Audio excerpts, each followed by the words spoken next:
Good evening. This is Hanifa, and this is Kingswife Talk. Coming to you this evening with a little something a little bit deep this evening. We're going to go over gun violence and the effect that it has on the survivors that are being left behind.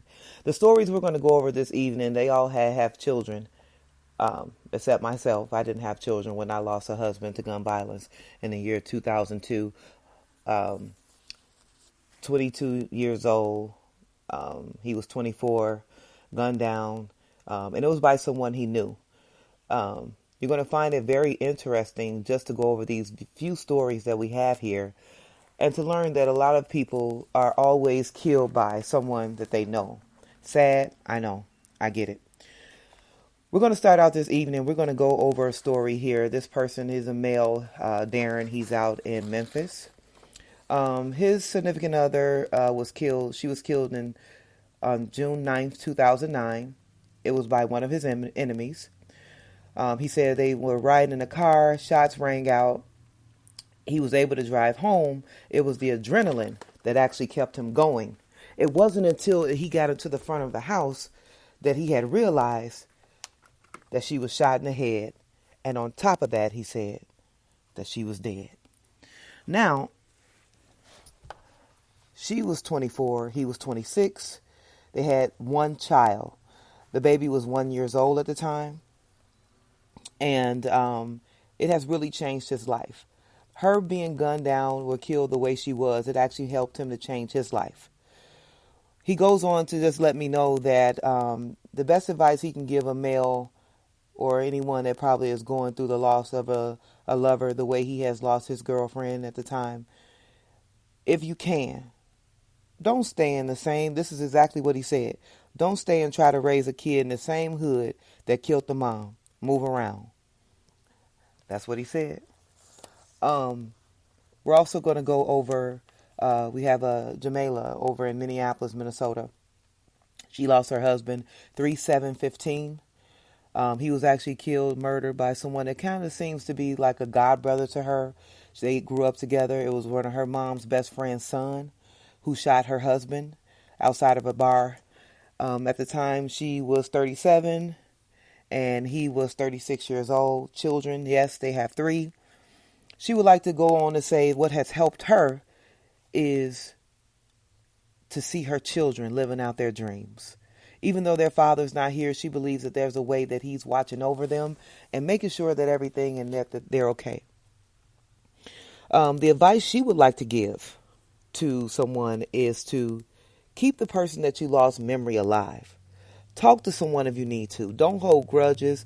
Don't even try to hold on to any bonds or any relationships that you had that were because of the person that passed away. Sometimes it's meant to let them go as well. I also had to, me and her went over the fact that you get reminded of the vows when you're married, for richer, for poor, for better, or for worse, or to death do you part. A lot of times when death do you part, you also have to part ways with a lot of relationships that came being married to that person. Can that be a good thing? I would say to each situation is its own. Sorry, I stumbled there.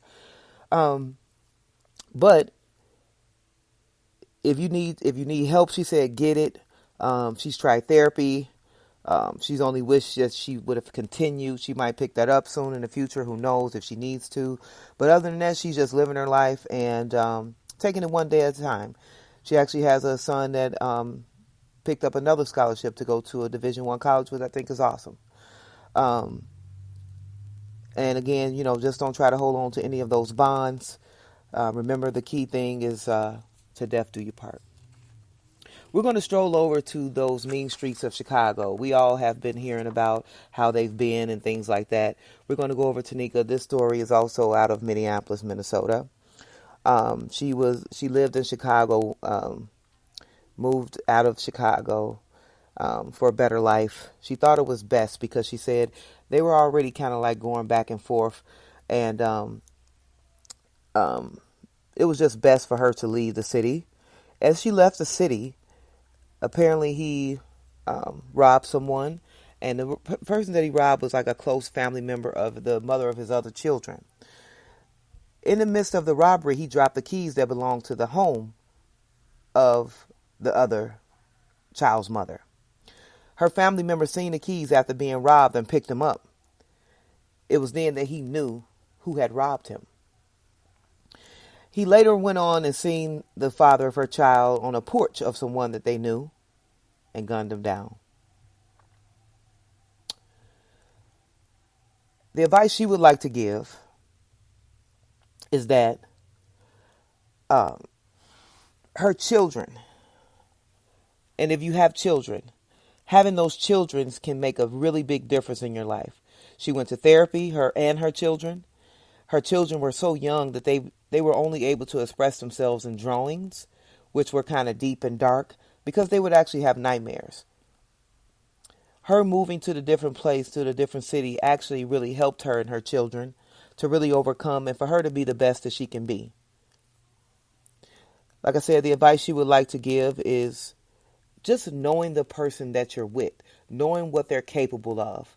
That'll help you get through these times like this, because a lot of times, and I understood what she's saying, who I was married to, he was also not perfect. He was also someone who would do anything by any means. He was cut from a different cloth, as they would say. You got to know who you're with, ladies and gentlemen. You have to know the type of people that you're with. That'll help you as well, help you prepare. Because a lot of times people know what type of person that they're dealing with because they're in a relationship with them. So there could be no surprises. Unless you're really legit with someone who just so happened to be at a grocery store. The grocery store was being robbed and they try to be the hero and then they got killed. You know, you never know. She said prayer helps. And just please always remember that when you have a children with somebody that's deceased, you're actually left with a bond that can never be broken. The person's gone. So you're left with how it was and what it could have been. The best thing I would say is to always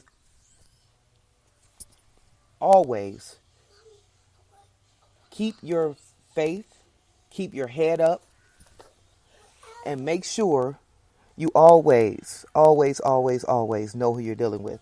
Okay, with that being said, just want to go over the fact with gun violence. As you can see with the stories, even the story that's mine, who my husband, he was killed by someone who he knew. Every one of these stories, out of 4 people this evening, they were all killed by someone that they knew. I am urging everybody to, if you know someone and they're battling, they're thinking about committing any type of crime, I would urge you right now to go to them and try to stop them from doing that. Statistically, still here in the United States, if you Google gun violence in urban communities is at one of the highest rates that it has ever been. This is historically. You don't have to believe me. You can go see for yourself. Being able to know who you're with, picking up on those different, like they say, vibes nowadays, you will be able to get an understanding of what you need to do. Now, to be honest, a lot of people do not like to face reality. I noticed that. A lot of people like to hide behind things. What they like to do is they like to sweep things under the rug. And that's something that I feel like I had to do. I was so young, for Pete's sake. I didn't know anybody else that was young and married and that had lost a husband. I had to really, literally pick myself up off the ground and keep on moving. We lived in an apartment together. I couldn't even go back to the apartment until it was the last day to move out. I was living with my mom and I was paying the rent there, just sending the money order to the office because I never wanted to go in that place again until it was moving day. Again, like I said, a lot of times you know your partner, you know your mate, you know what they're capable of. Sometimes you can pull a coattail and let them know, hey, don't do that. Don't go out there and do what you're going to do. It's not worth it. But then again, sometimes you can't even control them. Some of them be so gun-ho and so psycho that you can't even control them.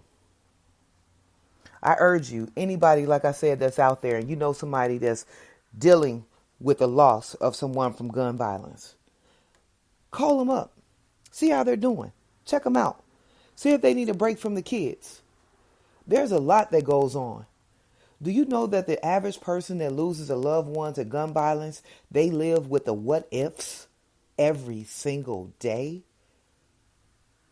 It's really not a day goes by that they're not dealing with the what ifs. What could have been? What should have happened? What could have happened? I wish I was there. I wish I had known that he or she was going over that way. There's so much. And we're not going to take anything from the parents, the sisters and brothers, the siblings and things like that, because they go through as well. But to lose a lover, and of all these stories, except mine, like I said, these people had children, left behind a legacy, someone that survivor has to look at every single day. That has to be heart-wrenching. That has to do something to the soul. It has to. There's no way it cannot. As you sit and you watch, like, have you ever watched those television shows on Netflix and you see those people in there and they're in there for murders? People in there for killing the mother of their children. Or you check out that television show on TV One, For My Man. Whew. A man get in a woman's head, she'll do some of the darnest things. And that TV show just proves it. So be careful, ladies. Don't you get caught up out there and committing a 187. Don't do it. Don't even think about it. A lot of us always joke and say, oh, I'll die for my kids. I'll do this for my kids. And it could be true. But watch out for what you do to a woman's child, because that is definitely crossing, not even lines, that's crossing the moon. So be careful with that one. I wouldn't even play with nobody's kids. But at the end of the day, we have to be able to do something about this gun violence. You have to remember, a lot of people are raising up murderers. And they know it. I've even been around somebody jokingly like, he crazy as hell. No, stop him right now. If you are aware of this, put him in therapy.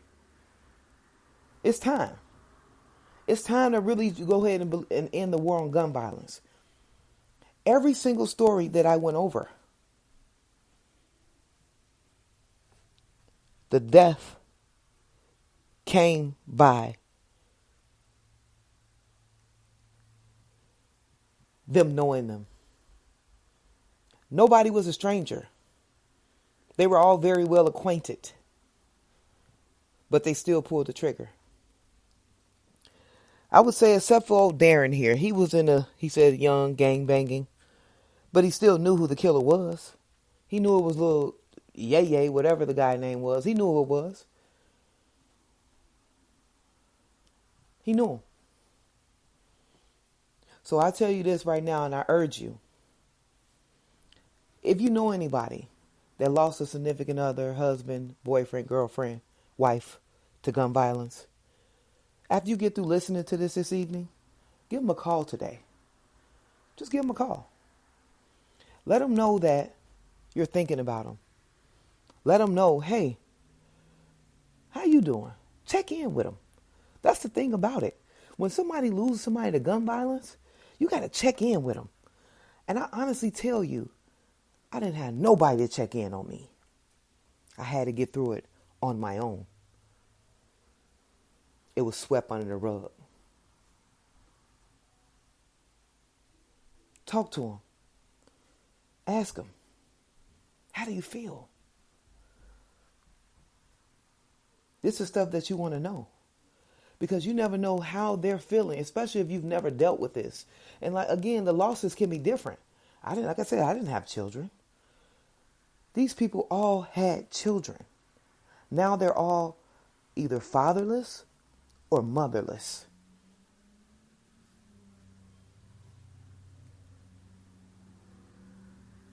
Time to do what we need to do, people. Next week, make sure you tune in. We're going to be touching on deadbeat dads and what makes a deadbeat dad. Don't think this is about a male bash. I'm going to really go over the different scenarios because sometimes women be crazy too. Make sure you tune in.